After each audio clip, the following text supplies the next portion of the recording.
حضرت علی سے کسی نے پوچھا، یا علی، آپ کی زندگی میں کوئی ایسی حسرت جو رہ گئی ہو؟ تب حضرت علی نے فرمایا، 2 حسرتیں رہ گئی، ایک جتنا مجھے علم تھا اتنا کسی نے پوچھا نہیں، اور دوسرا جتنا میں سخی تھا اتنا کسی نے مانگا نہیں۔ آپ نے فرمایا، زندگی کے 3 سنہری اصول ہمیشہ یاد رکھو۔ ایک یہ، اس سے ضرور معافی مانگو جسے تم چاہتے ہو۔ دوسرا، اسے مت چھوڑو جو تمہیں چاہتا ہے۔ تیسرا یہ، اس سے کچھ نہ چھپاؤ جس پر تم اعتبار کرتے ہو۔ آپ نے فرمایا، دوست سے سنبھل کر دوستی کرو، ہو سکتا ہے وہ کسی دن تمہارا دشمن بن جائے، اور دشمن سے سنبھل کر دشمنی کرو، ہو سکتا ہے وہ کل تمہارا دوست بن جائے۔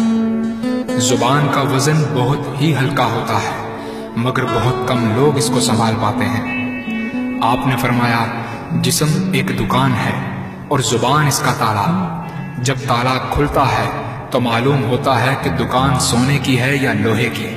زندگی تیز ہواؤں کی مانند ہے، جس نے اس کی آندھیاں برداشت کر لی وہ کبھی غم کی گھٹا نہیں دیکھتا، سر سبز و شاداب باغ دیکھتا ہے۔ حضرت علی سے کسی نے پوچھا، یہ کیسے پتا چلے گا کہ جو پریشانی یا مصیبت ہم پر آئی ہے وہ اللہ کی طرف سے آزمائش ہے یا ہم پر اللہ کی طرف سے سزا ہے؟ آپ نے جواب دیا، جو مصیبت تجھے اللہ کی طرف لے جائے وہ آزمائش ہے، اور جو مصیبت تجھے اللہ سے دور کر دے وہ سزا ہے۔ حضرت علی کے پاس ایک یہودی آیا اور کہا، میں نے سنا ہے کہ آپ مسلمان جب عبادت کرتے ہو تو وسوسے اور خیالات آتے ہیں، جبکہ ہم عبادت کرتے ہیں تو ہمیں نہیں آتے۔ حضرت علی نے جواب میں فرمایا، اگر ایک گھر فقیر کا ہو اور ایک گھر امیر کا تو چور کہاں جائے گا؟ یہودی نے کہا، امیر کے گھر میں۔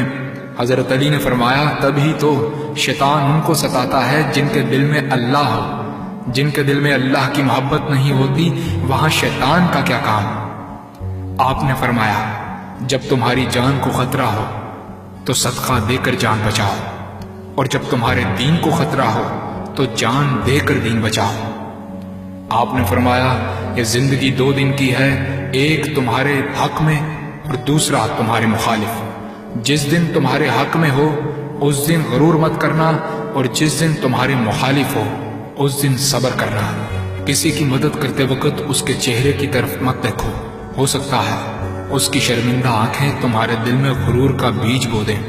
3 چیزیں ایمان کو تباہ کر دیتی ہیں، امیروں کی محفل، عورتوں کی صحبت اور جاہلوں سے بحث۔